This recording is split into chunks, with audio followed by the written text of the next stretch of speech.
Sergio, given everything you've been through over the past year or so, can you just talk to me? How excited are you to finally be here for a fight week after so long away? And I'm blessed to be back here. It's 18 months since I've competed, long time away. Learned a lot last year, more personal stuff than than I expected. But everything played out really well. I think I made the right decisions and I made the right moves to come back and have a successful Friday night.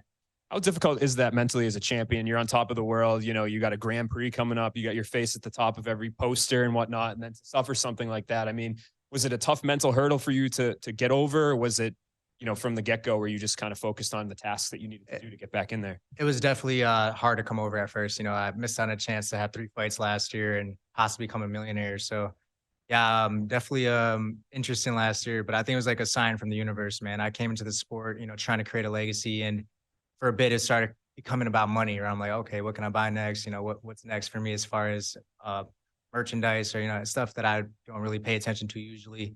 And I feel this comeback fight is the fight that I need to really create this legacy that I'm trying to take.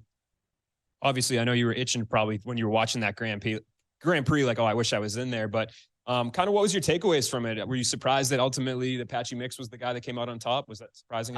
You know what? It's MMA. Anything could happen out there. I was losing a 3-round fight and ended up landing a spinning back fist. MMA is crazy. So definitely sucks to watch Rafian go through that. He's my teammate and my boy, but that's how MMA works, man. Patchy looked really good last year. He did everything he needed to do to get that $1 million. Went through Horiguchi, Magomedov, and put the cherry on top with that beautiful finish. Definitely impressed. So as you were gearing up to tell Bellator, like, I'm ready to go, I'm ready to fight, it's kind of coinciding with this tournament final, right? Where, you'd probably want to fight before rather than sit out and wait for whoever was going to win mix and starts. So when did the Patricio option kind of get presented to you? Was it just immediately, or was it something that you guys kind of figured out yourselves? Yeah, my coach was actually talking to me about it. He's like, I hear Patricio's trying to come down to 135 and become a 3-time division champ.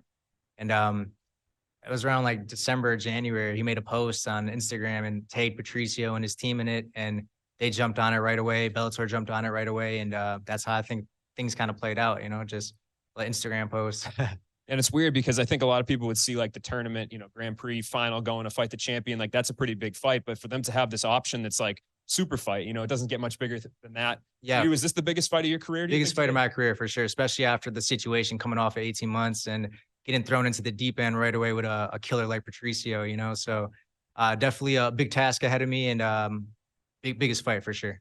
So how do you crack that code? He's lost before. People have beaten him. He seems to have a good knack for figuring them out later on in other fights, but he's a guy that's really tough for anybody to beat. So do you feel pretty confident despite his resume? Like, you have for sure. tools? I mean, I feel just the person I became over these last couple months. I'm different now, man. I had a super high and a super low, and right now I'm at the middle where I'm peaceful and calm and just collective, ready to go out there and go to war. And if I put everything together and have some fun Friday night, I believe I would be the one with my hand raised.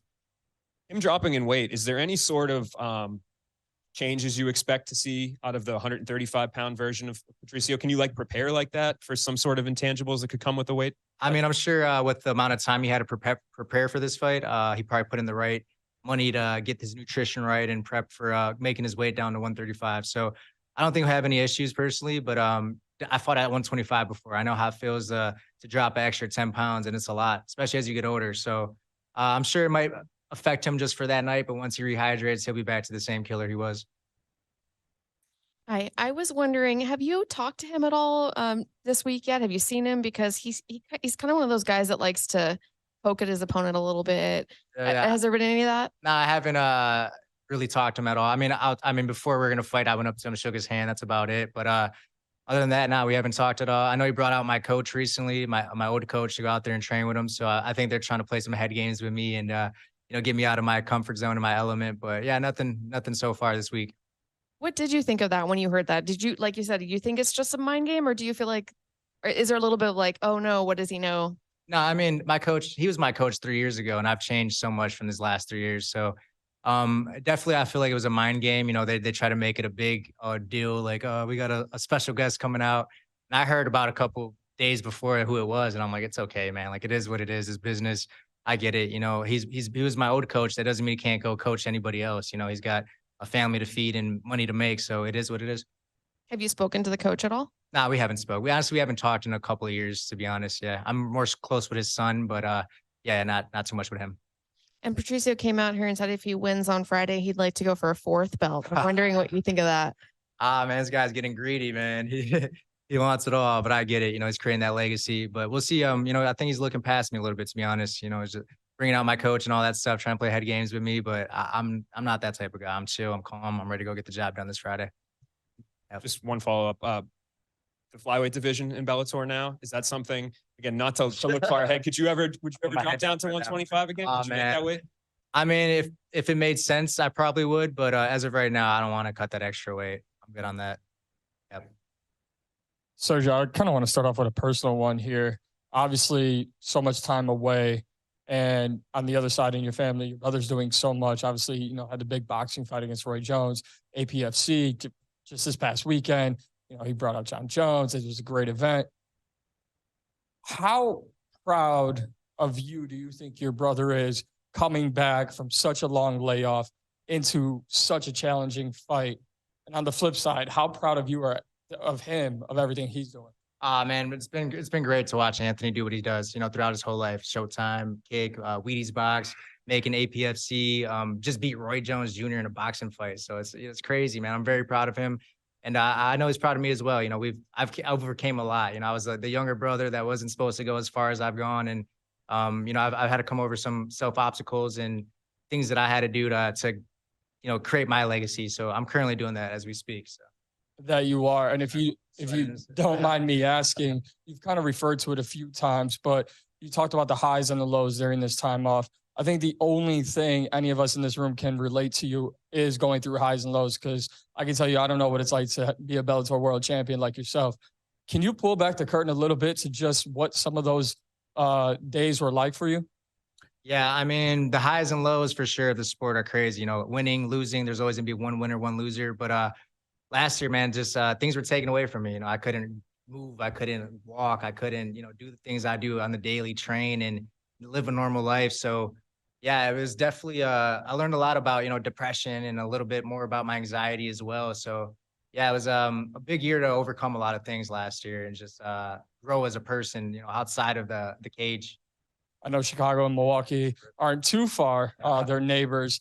What's it like for you kind of being, you know, coming back and being in the Midwest? Obviously, it's not home, it's not your backyard, but it's just a short drive. So what's it like being back here on this stage against such a big opponent right here, you know, not too far away from everyone? It feels good. I mean, as you can see, I'm already dripping and sweaty. I'm nervous already, but no, it's awesome, man. My family's gonna be out here. I put in a lot of work this last couple of months, and I'm ready to put it all together. I've had a lot of emotions built up and a lot of stress built up that I'm ready to let loose this Friday. The easiest headline is Patricio is going for the 3rd belt.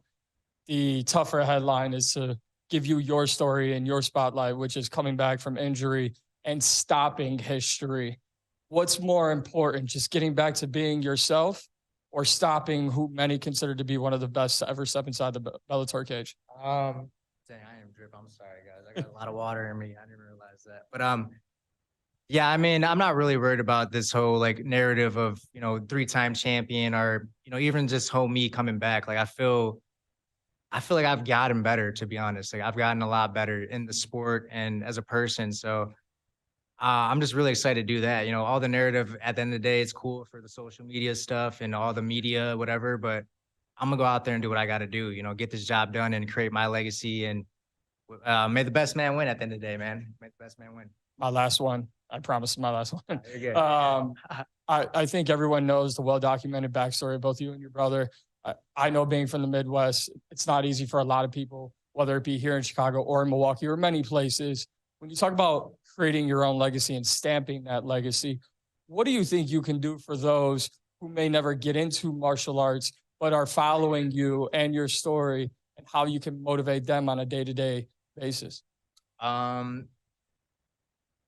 Man, that's a hard question, actually. I mean, I just motivating. I think it's just like me as a person. I'm overcoming a lot of things always. You know, I'm always dealing with like anxiety. I've had anxiety since I was a young kid. So that stuff always comes back and lingers every now and then. But you know, persistent, you know, hard work, staying consistent, not giving up on your dreams, you know, setting goals and really push into these new levels that you can push to without you even thinking you could, you know, and this is an opportunity for me to go out there and put on for everybody who's been overlooked their whole life.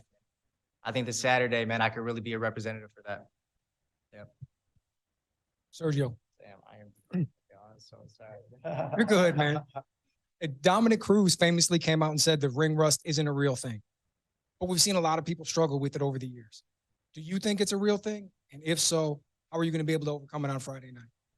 I mean, I don't know anything about ring rust. This is my first time actually having to even deal with an injury. So we'll see how it is. But personally, I think it's more of a mental thing, you know, to go in there and deal. I mean, look at me right now. I'm dripping sweat. I'm not, it's like, I'm used to cameras, but like now it's like, it's coming back to this type of thing, you know? So we'll see. We'll see, man. I'm not really putting that in my head at all. You know, most of the times this stuff gets put in my head is when you guys ask me these questions and stuff. I don't even think about this shit. It's just going out there and being natural and being me. And if I go out there and be me and have some fun, I think ring rust won't even be a problem.